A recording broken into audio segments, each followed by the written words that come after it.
오늘의 좋은 계절 3월 중순 3월 셋째 주일 낮 2부 예배를 드리고 있습니다. 오늘이 사순절로는 사순절 네 번째 주간입니다. 부활절 전 40일 동안을 사순절 절기로 지키며 주님 십자가 고난의 그 사랑을 기억하고 묵상하면서 좀 더 주님과 교통하고 경건된 삶을 살아가는 그런 기간이기도 합니다. 물론 365일 주 은혜 아래서 주님과 교통하는 삶을 살지만 이런 절기 때에 더 우리가 마음가짐을 새롭게 하고 주님께 가까이 나아가는 그런 모습이 되어야 될 줄로 믿습니다. 3월은 우리 교회의 달표 가운데 교육의 달 그래요. 교육의 달. 이 교육은 기독교 교육을 말하지요.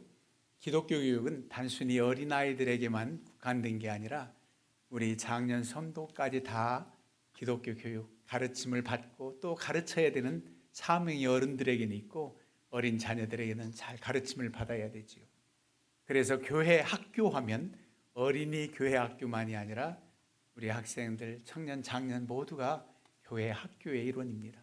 장년 교육, 장년부, 청년부 이렇게 되지요. 근데 특별히 오늘 3월 새 학기가 돼서 이렇게 공부하는 학생들을 생각하면서 우리 자녀들, 후대들에게 신앙 교육을 잘 시켜서 믿음의 유산을 물려줘야 되겠다. 그런 마음가짐으로 오늘 본문 말씀을 택해서 은혜를 나누려고 합니다.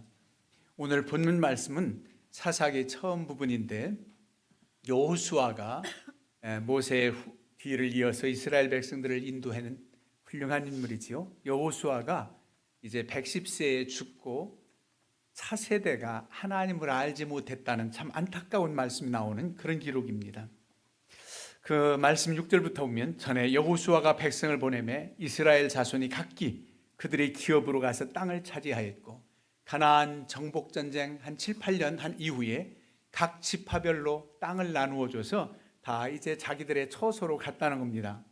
그리고 백성들과 함께 했던 이제 여호수아가 이 자신이 사는 날 동안은 온 이스라엘 백성들이 그래도 하나님을 섬겼다는 겁니다. 여호수아와 그리고 당시 하나님의 은혜를 경험했던 세대들, 광야 생활의 기적, 요단강 건너는 사건, 가나안 정복 전쟁, 이 모든 것을 경험한 세대들이 이제 돌아갔다는 겁니다. 죽었다는 겁니다. 그리고 그 다음 세대가 바로 이제 다음 세대가 10절 나오죠. 그 세대의 사람도 다 그 조상들에게 돌아갔고 그 후에 일어난 다른 세대는 여호와를 알지 못하며 여호와께서 이스라엘을 위하여 행하신 일도 알지 못하였더라. 여러분 안타까운 단어가 나오지요. 다른 세대라는, 다음 세대가 아니라 다른 세대라는, 다음 세대가 신앙으로 이어져야 되는데 전혀 이 다음 세대 후대 사람들이 다른 세대가 됐다는 거예요. 하나님을 알지 못하는 그런 세대 사람들이 됐다는 겁니다. 이 하나님을 알지 못한다는 것은 단순히 하나님이 누군지 이론적으로 알지 못한다는 게 아니에요. 경험적으로 하나님을 알지 못한다는 거예요. 체험적 신앙이 없다는 거예요. 먼저 광야 생활의 기적, 그리고 요단강의 기적, 가나안 정복전쟁, 그들이 도저히 당해낼 수 없는 칠족속 가나안 원주민들을 이긴 이 모든 사건들을 경험한 세대들은 생생하게 살아계신 하나님을 경험했고 아는데 이 다음 세대들이 다른 세대가 돼서 하나님을 알지 못했다는 겁니다. 너무 안타깝죠. 이 하나님을 안다는 것이 바로 하나님이 누구시대 이렇게 이론적으로 아는 거예요. 아브라함과 이삭과 야곱의 하나님이래 이런 정도가 아니에요. 바로 안다는 것은 히브리어로 야다라고 하는 것은 경험으로 안다는 겁니다. 체험적으로 안다는 겁니다. 그냥 머리로 지식적으로만 안다는 게 아니에요. 내가 경험한 하나님을 안다는 거예요. 오늘날 여러분들 많이 얘기하시죠? 하나님을 인격적으로 만나는가, 인격적으로 만나는가. 여러분 인격적으로 만난다니까 인격, 성격이 좋아야 만난다는 뜻인가? 인격? 예의가 발라야 하나님을 만난다는 것인가? 그런 뜻이 아닙니다. 우리가 깊이 교제하고 서로 대화 나눌 때 서로 통하듯이 살아계신 하나님과 교제할 수 있는 거예요. 바로 이건 하나님이 하셨다. 아브라함아, 아브라함아, 사무엘아, 사무엘아, 이렇게 부르셔서 음성을 직접 귀로 듣지 아니한다 할지라도 하나님의 임재하심, 하나님이 하신 일을 경험해서 하나님이 하셨다. 여러분, 이런 은혜가 매 순간마다 작은 일에도 영적으로 깨어 있으면 독백으로 나옵니다. 하나님이 하셨다. 하나님이 지금도 나와 함께 하신다.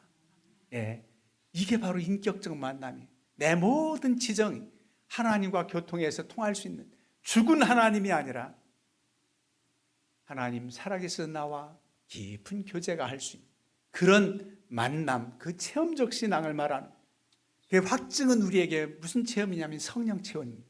하나님의 거룩한 영이 우리에게 임하셔서 방언도 말하게 하시고 하나님의 지혜를 얻어서 전혀 상상치 못할 일들을 행하게 하시는 그 모든 일들도 성령이 역사합니다. 그래서 성령이 내주하시는 가운데 마음이 평안해지고, 사방에 우겨쌈을 당하고 두려운 일이 있어도 마음에 평안이 있어. 어느 누구도 빼앗을 수 없는 참 평안을 누려요. 이게 바로 하나님이 함께 하시는 증거입니다. 이런 만남, 이렇게 해서 이런 하나님을 알아야 되는데 그런 하나님을 알지 못했다는 겁니다. 참으로 안타까운 일이지요. 그러면 여호수아가 죽은 이후에 왜 이런 일이 있는가? 왜 후대가 다른 세대 사람들이 됐는가? 바로 신앙교육의 실패입니다.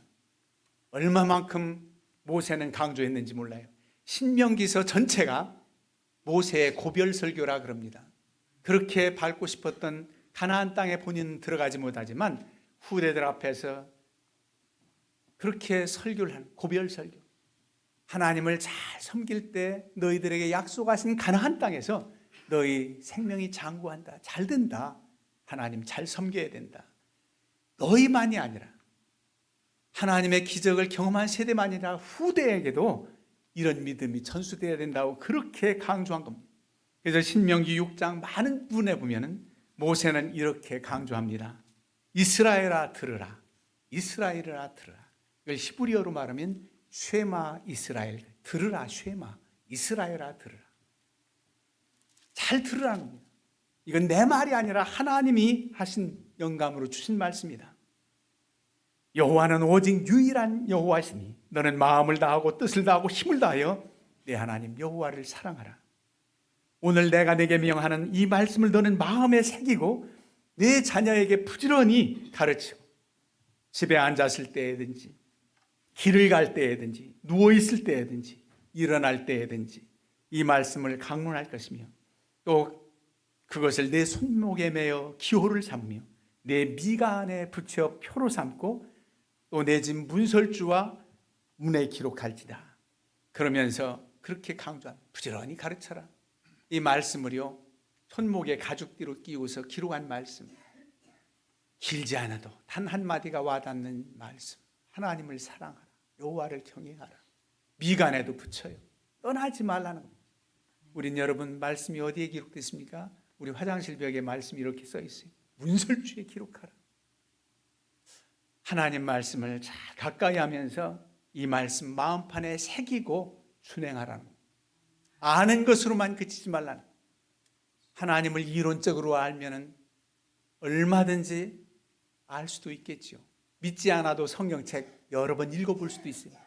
어떤 사람은 자녀에게 논술고사 잘 보라고 성경책 읽힌다는데 믿음 없이도 읽을 수는 있어요. 무슨 사건 다 알 수 있어요.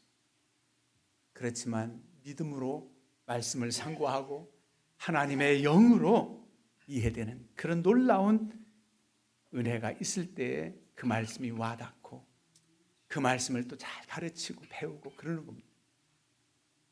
깨달은 바를 여러분들이 확신 있게 전하는 거예요. 내가 만난 예수 그리스도를 전하는 겁니다. 우리는 불확실하게 주의 말씀을 전하는 거예요. 그럴 수도 있겠지, 그럴 것 같아 아니라 확신 있게 하나님 말씀을 전합니다. 여러분, 선생님이 학교에서 아이들을 가르쳐도 실력은 대단히 많으실 것 같은데 표현이라든가 설득력이 부족해서 아이들에게 잘 이해 못 시키는 선생님이 있고, 대단한 명문대학을 안 나왔어도 잘 자기가 아는 것을 가르쳐서 오히려 아이들의 실력을 향상시키는 교사가 있을 수 있어요. 우리가 하나님 말씀을 가르칠 때 그야말로 이 신앙교육이 얼마나 간절한 마음으로 어떻게 하면 이 아이들에게 이 말씀을 잘 전할까 기도하면서 주의 지혜를 얻어서 그렇게 가르칠 때 그들이 와닿습니다. 가르치는 부모나 선생님이 확신이 없이 가르칠 수는 없어요. 그러면 잘 그 아이에게 들어갈 수가 없어요. 이 신앙은 바로 부지런히 가르쳐야 되는데 이렇게 설득력이 있어야 되는 거예요. 제가 고등학교 때 우리 한국 근대사, 여기 역사 선생님도 계신데 한국 근대사를 외우는데 첫 글자를 따가지고 그 사건별로, 그 당시 지금 생각하면 그 시험이 뭐 그렇게 중요하지 않은 것 같은데 병인양요가 언제 무슨 사건 전에 있었나 뭐 그런 식으로. 그럼 제일 먼저 대부터 시작해. 대원군 집권. 그 글자, 그 옛날 생각한 거 안 해봤어도 한번 생각나나 한번 해볼게요. 대병신 민운자 신사 미오제 갑한텐 거방동 청갑하라 사무라 독한 대포 너희 한 잔 두 잔 밀주술에 기한 못돼 가셨다.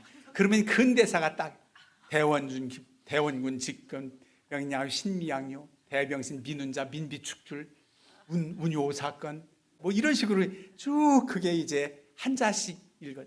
예를 들어서는 어떻게 하나님 말씀을 잘 가르칠까? 어떻게 하나님 말씀을 기도하면서 잘 가르쳐야 된다는 겁니다. 모세가 태어날 때는 이제 애굽 나라에서 남자들은 다 죽이라는 명이 떨어졌어요. 이스라엘 남자는 죽여라. 그런데 모세의 어머니 요게벳이 이 아이를 죽일 수가 없어요.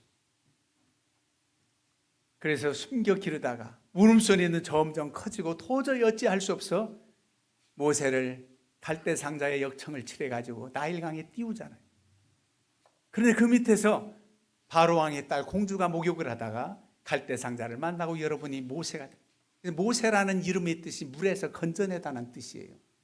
그래서 그를 이제 기르는데 바로 따라갔던 미리암 모세의 누나가 유모를 구해드릴까요? 왜? 공주 처녀가 아이를 기를 수가 없어요.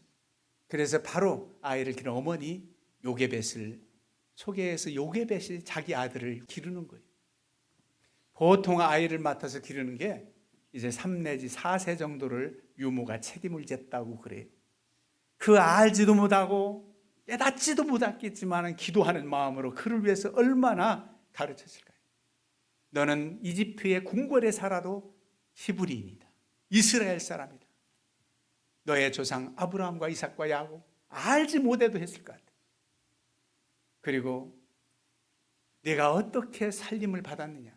나일강 이렇게 띄웠다가 바로 하나님께서 살리셨다. 모세 너가 물속에서 건짐을 받은 그 이름이지만 이스라엘 백성을 장차 구해야 될 사명이 있다고 얼마나 강조했을까요? 알아듣든 듣든 영적으로 기도하면서 그를 가르쳤을 때 모세가 깨달았다고 봐요.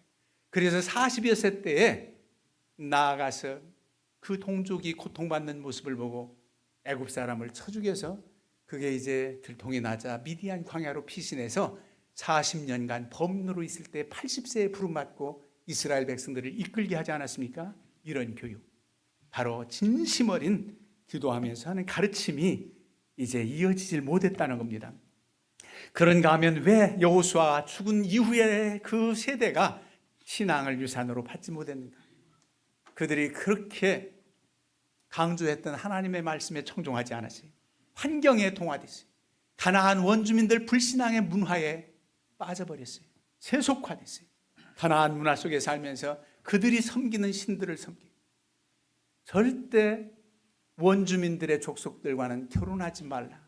내 딸을 그들에게 주지 말고 원주민들의 딸을 내 며느리 삼지 마라. 그랬는데 통혼을 하게 돼요.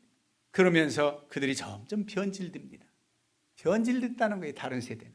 그래서 하나님만을 섬겨야 될 그 백성 후대들이 다른 문화 속에서 그렇게 됐다는 겁니다. 우상 숭배하고 세속적인 가치관 이런 것들이 신앙보다 더 영향을 끼치기 시작했던 겁니다. 그래서 이런 어려움이 있었던 거예요. 여러분, 북이스라엘의 가장 악명 높은 왕을 아합 왕이라고 합니다. 아합 왕이 왜 그렇게 악명 높습니까? 그의 아내 이세벨이라는 여인을 왕비로 맞아서 그 여인이 아합 왕에 올 때 이제 정략적인 결혼을 했지요. 시돈 사람입니다. 이세벨은.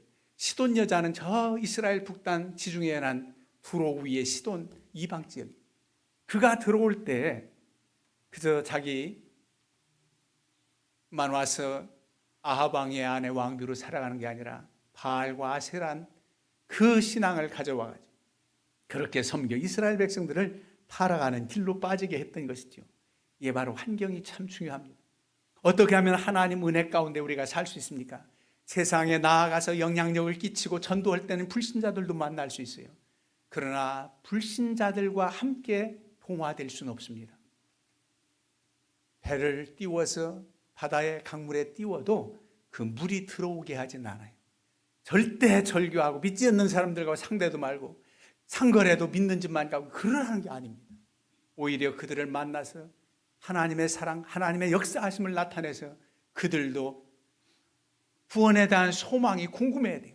아, 당신이 믿는 하나님이 누구길래 당신이 이러냐 궁금하게 해야 돼요.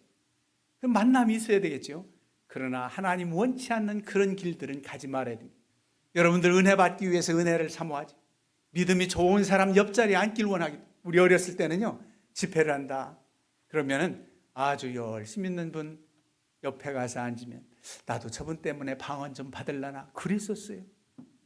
그게 사모하는 마음, 간절한 마음.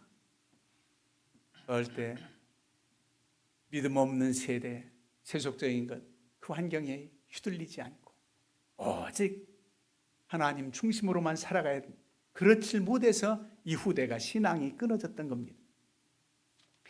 그런가 하면 신앙의 삶을 모범으로 못 보였다는 거예요. 삶의 모델이 가장 가깝게는 부모요, 가장 가깝게는 선생님들, 믿음의 선배들의 모습이 그렇게 되는데 완전히 다 보여주질 못했다는 겁니다. 여러분, 자녀의 신앙교육은 물론 말씀은 입술로 가르치죠. 그러나 입술로만이 아니라 바로 뒷모습을 보고 배운다, 이런 말이 있습니다. 신앙인의 뒷모습을 보고 배운다. 교회에서는 거룩한 장로님, 권사님, 목사님, 집사님 등등 하는데 가정에서는 인정받지 못한다면 안 되죠. 아니, 더 나아가서 직장에서 사회생활하면서 저분이 권사님이란 말이야, 저분이 교회 집사란 말이야, 이러면 안 되죠. 그러기 때문에 무언가 달랐구나, 좋은 영향력을 끼치는 그런 삶의 모습을 보여줄 때에 그들도 하나님을 섬기는 마음을 가지고 돌아오지. 그러지 못할 때 그들은 신앙생활에서 오히려 더 나쁘다, 더 안 좋다, 이러면 덕이 안 되는 겁니다. 신앙이 형식이 되어서는 안 된다는 거예요.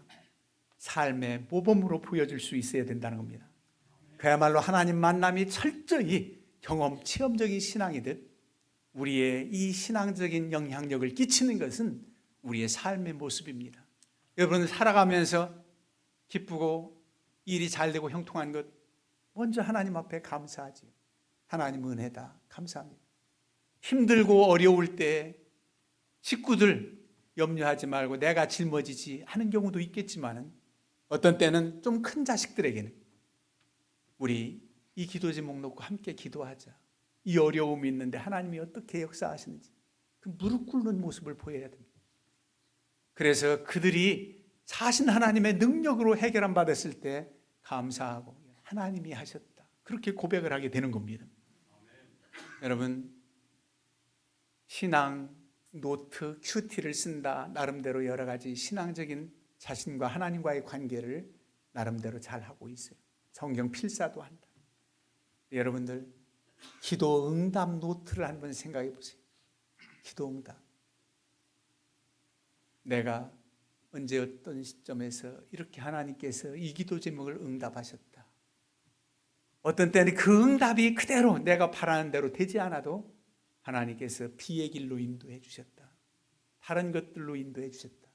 그럴 때 모든 것이 합력하여 선을 이루고 복이 되게 하시고 은혜가 되게 하시는 응답입니다. 열을 구했는데 열을 그대로 주시기도 하고 덧붙여서 주시기도 하고 어떤 때는 부족하지만 그게 더 유익해서 허락하신 하나님의 은혜, 이게 바로 경험적, 체험적인 신앙입니다. 얼마나 놀라운 그 역사적인 기록입니까? 이런 모습을 우리 후대들에게 보여줄 수 있어야 된다는 겁니다. 우리 하나님께서 우리를 사랑하셔서 여기까지 인도해 주셨는데 앞날도 그렇게 인도하시라는 확신을 가지고 적어도 내게 속한 우리 가족들, 우리 집안들을 위해서 더 먼저 간구하는 그런 기도의 종들이 되어야 됩니다. 지금 세계 평화를 위해서 전쟁 빨리 종식되기를 위해서 간구도 하지만 이 나라의 민족을 위해서 우리 천안시가 성시화되기를 위해서 여러 가지로 여러분들 기도 제목 많지만 적어도 내가 속한 이 가정만은 세워야 되겠다. 우리에게 붙여주신 선물로 주신 후대들, 이 자식들만은 신앙적으로 교육시켜야 되겠다. 예전에 우리 시절에 산화제 안 할 때가 참 있었잖아요. 예비군 훈련 가서 그 수술하면은 그냥 훈련도 빼줬어요. 둘만 낳아 잘 기르자 하다가 나중에 하나만 낳아 잘 기르자는데 하나 낳을 땐 아들 낳아서 태를 물려줘야지, 이런 생각을 하니까 잘 키운 딸 하나 열 아들 부럽지 않다, 이런 표어를 외쳤었어요. 그런데 난 그 표현을 오랜만에 생각하면서 잘 키운 믿음의 아들 하나, 뭐라고 했나, 불신앙의 대통령 자식 둔 것보다 낫다. 정말 주님 안에서 믿음으로 세워진 가정. 제가 왜 이 말씀을 준비하면서 더 생각했느냐면 그 뒤에 한번 여호수아 장사 지낸 거 보세요. 8절, 여호와의 종 눈의 아들 여호수아가 110세에 죽음에 무리가 그의 기업의 경내 에브라임 산지 가스산 북쪽 딥낫 헤레스에 장사했고, 어디 산지? 에브라임 산지입니다. 여러분, 여호수아는 에브라임 지파 사람이에요. 에브라임 출신이에요. 그러니까 그 훌륭하고 온 지파를 다 통솔했지만은 그 훌륭한 여호수아와 우리 집안, 우리 동네에 모셨으면 좋겠습니다 라고 할지 몰라도 에브라임 지파 사람이니까 에브라임에 묻히는 게 마땅하지요.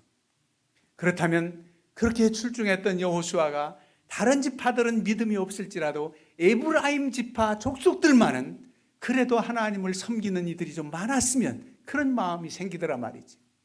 쌍벽을 이루는 갈렙, 유다 지파에 유다 지파 많은 갈렙의 본을 이어서 믿음으로 세워진 그런 가문들이 좀 많아졌다면, 다른 지파 지도자보다 가나안 정복 전쟁에서는 이 두 대표적인 인물이 여호수아와 갈렙, 에브라임 지파 여호수아, 유다 지파 갈렙. 그런데 에브라임 지파, 유다 지파, 남과 북이 두 동강이 나듯 우리나라처럼 솔로몬 이후에 북이스라엘은 10지파로 나누어져서 솔로몬의 신하 여로보암이 치리합니다. 그 대표적인 지파가 북이스라엘 에브라임이에요. 에브라임 지파 하면 북이스라엘 돼요. 남방 두 지파 유다와 베냐민 지파인데 유다 지파입니다. 그런 대표성 있는 후예들이 바로 에브라임 지파요, 바로 유다 지파인데 이들마저도 다음 세대가 아니라 다른 세대가 됐단 말이에요. 여러분, 내 집안, 내 가족이 살아계신 하나님 만난 여러분들을 통해서 믿음으로 견고히 세워지길 바라요. 쉐마 이스라엘, 이스라엘아 들으라, 간절한 마음으로 여러분들 쉐마 기무주, 쉐마 바구주 불러 하나님께서 어떻게 우리를 통해서 역사하실지, 나를 경험하게 하신 그 하나님이 너희도 경험되기를 원한다. 사신 하나님의 역사가 매일매일 순간마다 우리에게 펼쳐지는데 영적인 눈을 뜨고 주를 바라보세요. 그리고 하나님이 하신 일을 찬양하세요. 그럴 때 여러분들에게 사신 능력이 하나님이 경험되어진 것처럼 자녀들 내에도 경험되어져서 다음 세대로 이어지는 신앙일 뿐 다른 세대가 되지 않을 줄로 믿으시길 바랍니다. 아멘. 이 시간은 클라리넷 팀 연주로 영광 돌리시고 이어서 김나란 술집사님 특별 찬양해 주시겠습니다.